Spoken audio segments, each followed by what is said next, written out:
एक बार फिर से मेरे YouTube चैनल में आपका स्वागत है।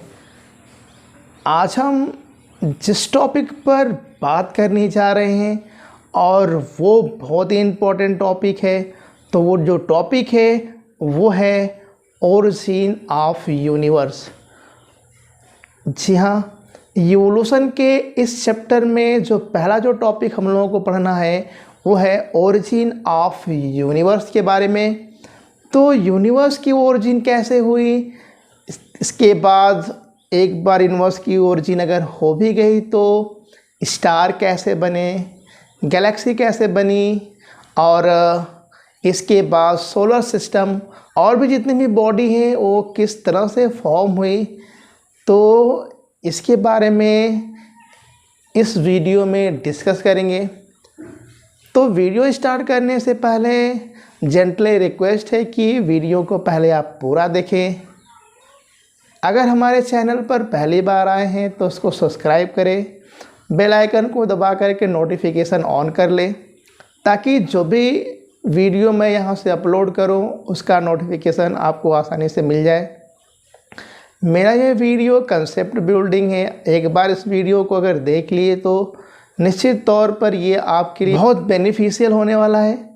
तो निश्चित ही मेरे इस वीडियो को पूरा देखें, लाइक करें, कमेंट करें, शेयर करें, ताकि दूसरे लोगों को भी इस वीडियो से के बारे में पता चल पाए। तो आइए हम लोग स्टार्ट करते हैं। इवोल्यूशन का जो फर्स्ट टॉपिक है वो है big bang hypothesis of evolution of universe. तो यूनिवर्स की ओरिजिन के लिए हम पहले से ही बता दिए हैं कि दो हाइपोथेसिस दी गई थी। पहली हाइपोथेसिस जो है बिग बैंग हाइपोथेसिस, जो कि ओरिजिन ऑफ यूनिवर्स को के लिए था, और दूसरी जो हाइपोथेसिस है वो है नेबुलर हाइपोथेसिस, जो कि ये हमको इंडिकेट करता है, इस बात को हमको बताता है कि सोलर सिस्टम किस तरह से ओरिजिनेट हुआ। इन दोनों थियरी को वन बाय वन हम यहाँ पर देखेंगे। फिलहाल इस वीडियो में पहले स्टार्ट कर रहे हैं big bang hypothesis of evolution of universe. तो इसमें जो पहला पॉइंट ये है कि ये जो हाइपोथेसिस है ये फर्स्ट टाइम जो है वो एबी लेमेट्री के द्वारा दी गई 1931 में, और दो और साइंटिस्ट डिक और गैमो ने इस हाइपोथेसिस का सपोर्ट किया। तो this hypothesis was given first time by Abbe Lemaitre in 1931, supported by Dicke and Gamow. तो चूँकि ये जो थियरी है, ये जो हाइपोथेसिस है वो एबी लेमेट्री के द्वारा दी गई, लेकिन but the term Big Bang was actually given by astronomer Fred Hoyle. लेकिन जो बिग बैंग जो वर्ड्स वो इंट्रोड्यूस कराया पहली बार, तो वो है एस्ट्रोनॉमर फ्रेड होयल ने कराया। थर्ड पॉइंट में हम लोग डिस्कस करेंगे, according to this hypothesis universe was originated from a extremely huge, extremely dense and extremely hot primeval state called ylem. तो बहुत इम्पोर्टेंट पॉइंट यहाँ पर ये है कि क्या होता है प्रीमिवल। तो प्रिमिटिव क्लाउड है, प्रिमिटिव गैसियस क्लाउड, जिसको कि एलम बोलते हैं। इसी से यूनिवर्स की ओरिजिन हुई। सबसे पहले ये जो एलम गैसियस क्लाउड था ये काफ़ी डेंस था, काफ़ी हॉट था और काफ़ी ह्यूज था। तो इसी एलम से ही पूरे यूनिवर्स की ओरिजिन मानी जाती है। तो टिल 1950s तक it was estimated that universe originated between 10 to 20 billions years ago. तो आज से लगभग 10 से 20 बिलियंस ईयर्स एगो जो है वह यूनिवर्स की ओरिजिन हुई, ऐसा माना जाता है। लेकिन 1950 के बाद जो एडवांस टेक्नोलॉजी जब डेवलप हुई तो उसके हेल्प से ये पता लगाया गया कि today the best estimated is about 13.8 billions years ago. तो आज ये एस्टिमेटेड किया गया है कि यूनिवर्स की जो ओरिजिन है वो 13.8 बिलियंस एगो हुई थी। और ये किस स्ट्रक्चर से हुई थी? तो वो हुई थी एलम नाम के एक बहुत हार्ड, ह्यूज और डेंस क्लाउड से हुई थी, गैसियस क्लाउड से हुई थी। Ylem cloud contain material particles and anti material particle. तो वो जो गैसियस जो क्लाउड था उसमें क्या था एक्चुअली? तो उसमें मटेरियल पार्टिकल और एंटी मटेरियल पार्टिकल्स थे। दो पार्टिकल से ये एलम नाम का क्लाउड बना हुआ था और वो उसी तरह डेंस फॉर्म में पड़ा हुआ था। Collision between particles and anti particles material, ये singular huge unimaginable explosion occur. This result formation of hydrogen atom। तो एलम जो कि काफ़ी हॉट था, ह्यूज था, कंडेंस था, उसमें एंटी मटेरियल पार्टिकल और मटेरियल पार्टिकल के बीच में कोलिजन हुआ, टक्कर हुई, जिसकी वजह से उस पूरे क्लाउड में एक बहुत बड़ा विस्फोट हुआ। ये विस्फोट इतना बड़ा था कि इसने पूरे यूनिवर्स का क्या कर दिया? फॉर्मेशन कर दिया। तो ये सारा जो कि एलम जो एक जगह ही काफ़ी कंडेंस था, जब ये विस्फोट हुआ तो वो चारों तरफ से है वो क्या हो गया? फैल गया। और इस तरह से यूनिवर्स की ओरिजिन एलम नाम के इस गैसियस स्टेट से हुई है, क्लाउडी स्टेट से हुई है, गैसियस नहीं क्लाउडी स्टेट से हुई है। Universe start to expand which result temperature came down. तो जैसे जैसे विस्फोट हुआ और यूनिवर्स का एक्सपेंशन हुआ, तैसे तैसे टेम्परेचर जो है वो थोड़ा डाउन हुआ। और टेम्परेचर जब डाउन हुआ तो और भी जो डिफरेंट टाइप के जो और भी जो बॉडीज़ थे, इनका फॉर्मेशन अब स्टार्ट होना शुरू हो गया।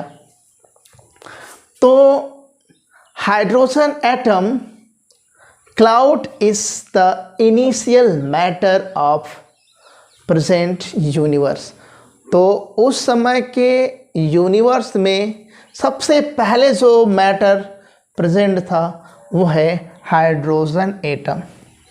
तो हाइड्रोजन एटम जो सबसे इनिशियल मैटर है वह उस समय यूनिवर्स में एलम नाम के क्लाउड के कोलिजन से ये डेवलप हुआ।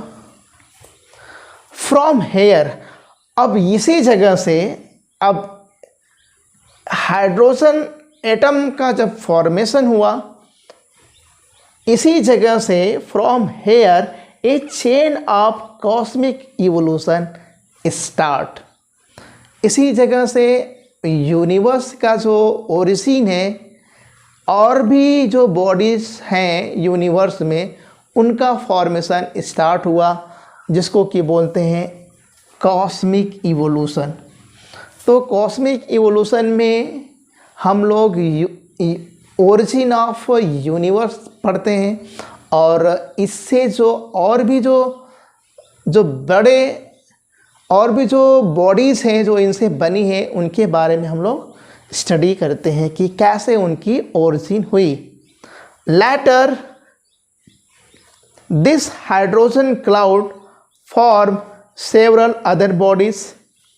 तो और भी दूसरे जो है वो बॉडीज़ बने, सच एज शाइनिंग स्टार बने, गैलेक्सी बनी, और जो कि प्रूव करती हैं कि आज भी मोस्ट ऑफ जो स्टार होते हैं वो कहीं ना कहीं ये हाइड्रोजन एटम के गैसियस बॉडी हैं, जिनमें कि इस तरह के रिएक्शन होते हैं कि वहाँ से एक लाइट पास होती है, लाइट जनरेट होती है, और इसी लाइट से वो हमेशा क्या करते रहे, शाइन करते रहते हैं। तो इस तरह से एलम्स के विस्फोट से, एलम के कोलिजन से, एक्सप्लोजन से जो है वो यूनिवर्स जो है वो क्या हुआ, एक्सपेंड करना शुरू कर दिया। Universe is the cluster of galaxies and galaxies contain star, clouds of gas and dust. तो यूनिवर्स में क्या क्या है, तो यूनिवर्स जो है वो बना हुआ है क्लस्टर ऑफ गैलेक्सीज का। तो आप लोगों को भी पता है कि जिस गैलेक्सी में हम लोग रहते हैं उसको बोलते हैं मिल्की वे गैलेक्सी। इसी तरह से जो है करोड़ों गैलेक्सीज जो है वो टेलीस्कोप, मॉडर्न जो टेलीस्कोप है उससे देखा गया है। हम लोग जिस गैलेक्सी में रहते हैं वो है मिल्की वे गैलेक्सी। तो ये जो यूनिवर्स जो है वो क्या है, क्लस्टर ऑफ गैलेक्सी है। उसमें करोड़ों गैलेक्सी जो है वो मिल करके यूनिवर्स का फॉर्मेशन की है। तो जब यूनिवर्स बना तो उसमें बहुत सारी गैलेक्सीज बनी। तो यूनिवर्स क्या है, this is the cluster of Galaxy. तो अब ये गैलेक्सी, अब एक गैलेक्सी में क्या होता है, तो ये जो गैलेक्सी होती हैं उसमें स्टार हैं, क्लाउड ऑफ गैस है एंड डस्ट है। इनसे एक गैलेक्सी का फॉर्मेशन हुआ है।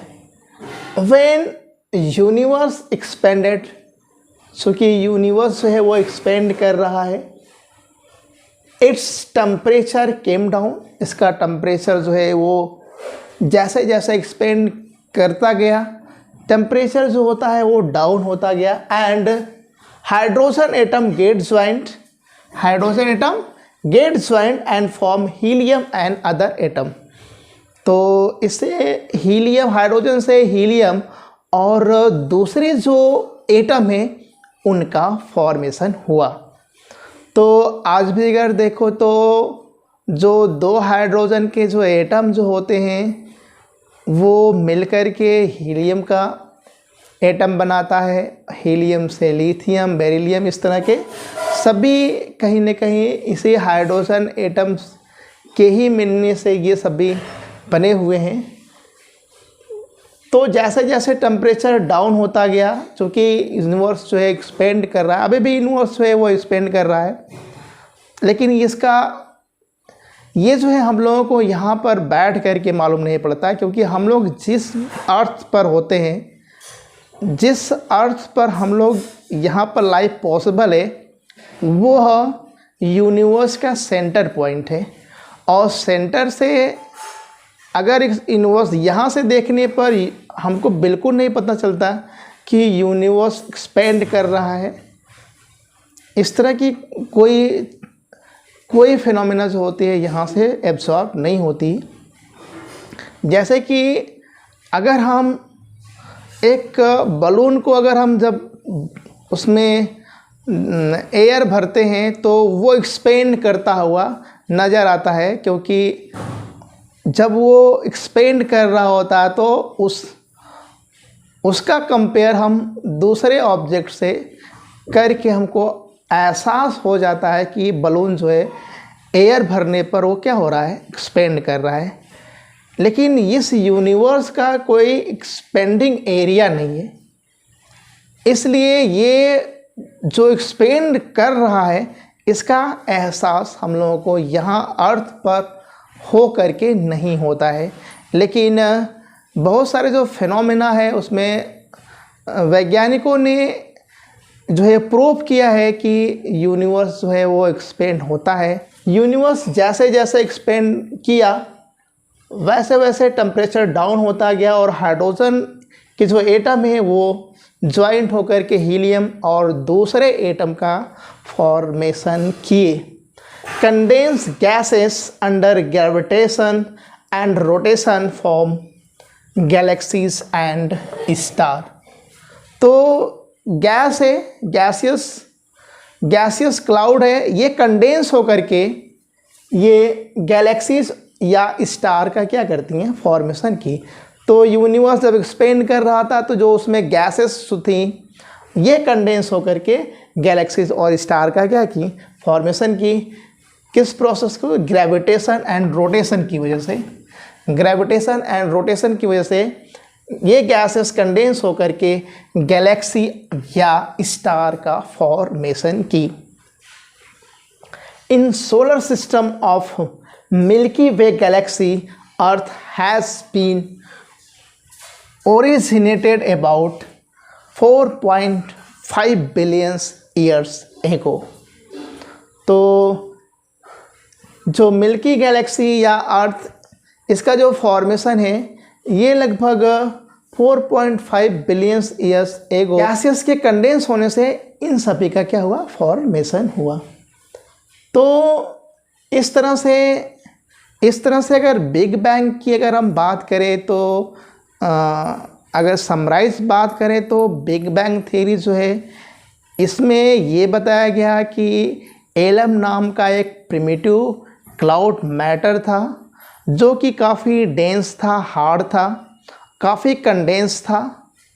इसमें एक अनइमेजिनेबल एक्सप्लोशन हुआ जिसकी वजह से वो एक्सपेंड करके यूनिवर्स का फॉर्मेशन किया। और यूनिवर्स में उस समय जो सबसे पहली जो एटम जो है वो बनी वो है हाइड्रोजन एटम बनी। जैसे जैसे यूनिवर्स एक्सपेंड करता गया, यूनिवर्स का टेम्परेचर डाउन होता गया और हाइड्रोजन जो गैस थी, हाइड्रोजन जो एटम थे वो ज्वाइंट होकर के हीलियम और दूसरे और एटम का फॉर्मेशन किए। और इसी के साथ और यही जो गैसियस एटम थे वो कंडेंस होकर के डिफरेंट और जो बॉडीज़ हैं, गैलेक्सीज़ हैं, स्टार हैं, सोलर सिस्टम है, उनका फॉर्मेशन हुआ। तो यूनिवर्स, बिग बैंग थियरी में यूनिवर्स का जो फॉर्मेशन है वो इस तरह से बताया गया है। क्योंकि ये हाइपोथेसिस है तो इसका कोई एविडेंस नहीं है, साइंटिफिक जो है प्रूफ नहीं है, लेबोरेटरी में भी इसका प्रूफ नहीं है, बस ये एक तरह की हाइपोथेसिस है। और इसी के बाद जो हाइपोथेसिस जो दी गई वो कैंट एंड लैप्लास की नेबुलर थियरी है। तो इसके बारे में हम आगे बात करेंगे, नेक्स्ट वीडियो में बात करेंगे, जिसमें कि ये बताया गया है कि किस तरह से यूनिवर्स से सोलर सिस्टम में सन और जो उससे रिलेटेड जो प्लैनेट है वो किस तरह से फॉर्म हुए। तो इसके लिए जो हाइपोथेसिस दी गई थी वो है नेबुलर हाइपोथेसिस, जिसको कि हम लोग नेक्स्ट वीडियो में पढ़ेंगे। तो इसी के साथ ये जो वीडियो है बिग बैंग थियरी का यहाँ पर हम करते हैं समाप्त। और लास्ट में ये है कि जो लोग चैनल पर आए हैं नए, वो चैनल को सब्सक्राइब करें, शेयर करें और कमेंट करें।